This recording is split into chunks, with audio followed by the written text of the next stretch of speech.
When Kendra Eads' heart stopped beating after breaking a glass storm door, Dewart Eads and his wife Leah did all they could to try and save her. But despite their best efforts, they were losing the battle to keep their 5-year-old granddaughter alive.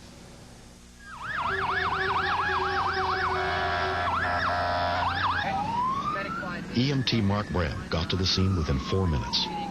As we approached the residence, a gentleman out front flagged us over, and I'll never forget, very solemnly he looked at me and said, "I don't think she's going to make it."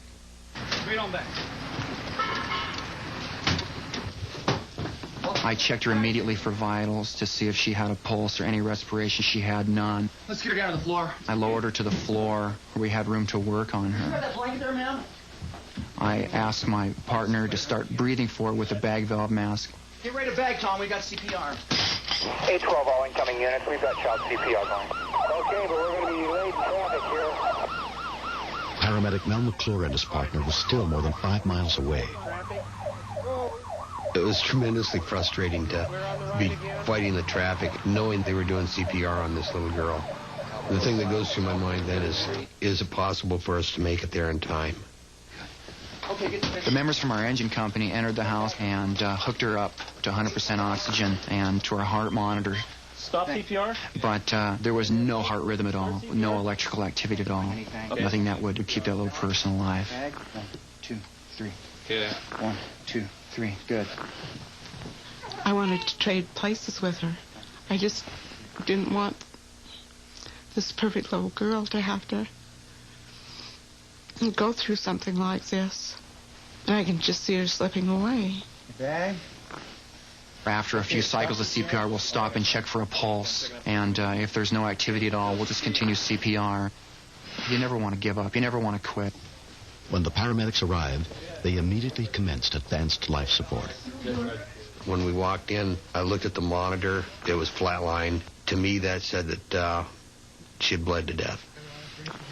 We took the attitude that we were going to resuscitate this little girl. We wanted to be very aggressive and bring her back. The first problem was how to replenish the massive blood loss.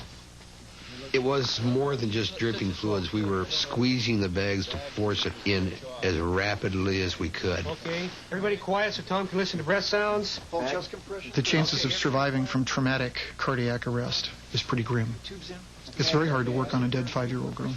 Very hard. Everyone's emotional pitch is tuned up to a higher degree. Everybody wants to save this little girl. And all the time there's a voice in the back of your head saying, go, go, go. After more than 10 minutes, they finally got a sign of life. Gentlemen, I got a pulse here. All right. 5-year-old Kendra was then taken to a landing zone set up at a nearby school, where a helicopter was waiting to transport her to a trauma center 20 miles away. When we loaded her into the helicopter, we all felt just a real sense of accomplishment. And I took a report over to the truck and happened to overhear the radio transmission to the hospital. And I heard a clipboard slam against the ground. And I turned around to look at Mel, and he said he just heard over the radio that they started CPR in the helicopter. And I walked away from the truck and looked at the guys and just said, we lost her. We'd gotten that far, and she died anyway. The flight nurses managed to restart her heart one more time. The little girl was admitted to Harborview Medical Center under the care of trauma surgeon Timothy Pullman. She was in critical condition. In a situation like this, death can occur very quickly. It's imperative to get them quickly to the operating room. We need a prep from here to here. Kendra's parents, Kathy and Alan Eads, rushed to the hospital as soon as they heard what had happened. It's just a horrible feeling of just sitting there waiting. You feel very numb, just waiting for word of how she's doing. I just kept thinking, my Kendra, my little baby. Okay, let's go. All right. We first encountered bleeding from a severed artery, which we were able to stop very easily. Around here's a bunch of clot. From there, we proceeded to open her abdomen, thinking the next injury would be in her abdomen from the stab wound. But when we opened her abdomen, she then sustained her third cardiac arrest, and I was certain that she was not going to survive and make it off the table. In desperation, we opened the left side of her chest, and we found a piece of glass that was protruding from the heart. We were very surprised I've never encountered a patient with a piece of glass sticking out of her heart. Hi. Hi, I'm Dr. Pullman. I'm Aunt Kendra. I told Kendra's mother and father that I didn't think there was better than a 25% chance that she would survive, and that if she did survive, Kendra would probably have brain damage from the period when her heart had stopped pumping blood to her brain. We saw her being wheeled out of the elevator, covered in white sheets with tubes hanging and her eyes closed, and her hands were blood-stained, and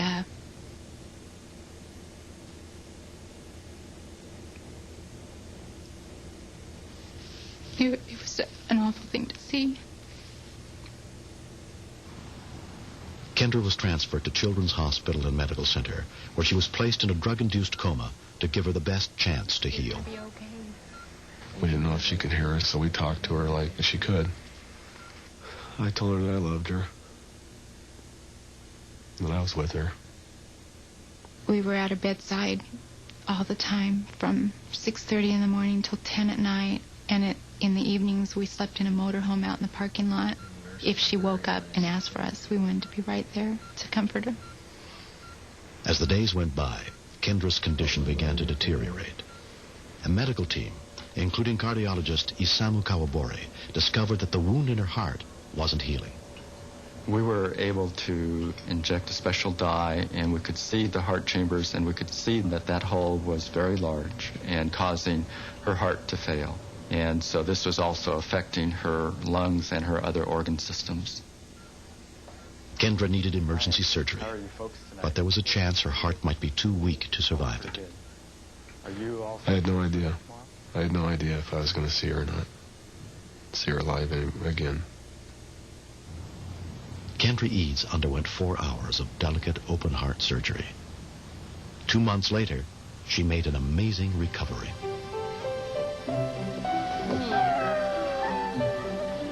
Kendra has no restrictions on her play.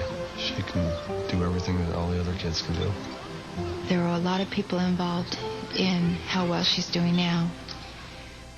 There's hardly any words to express how grateful we are to them for bringing back our daughter.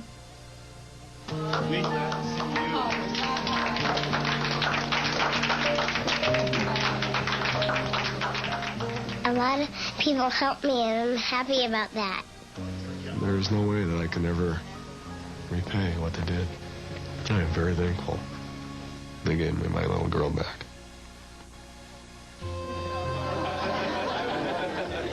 The real heroes here were the grandparents, because they were the ones that started the rescue breathing for this little girl. That bought us the time that we needed to save her. Every person, every mother, every father, every child who's old enough should know CPR, not only adult CPR, but infant and child CPR as well. That's good. They took me to the hospital and got me all better so I could go home like I am now. I'm glad I'm home now so I can play with my brother. You shouldn't eat air. You should eat food or stuff like that. When I see her playing, I just want to sit and soak it in and realize what a miracle she is. I just love her with all my heart.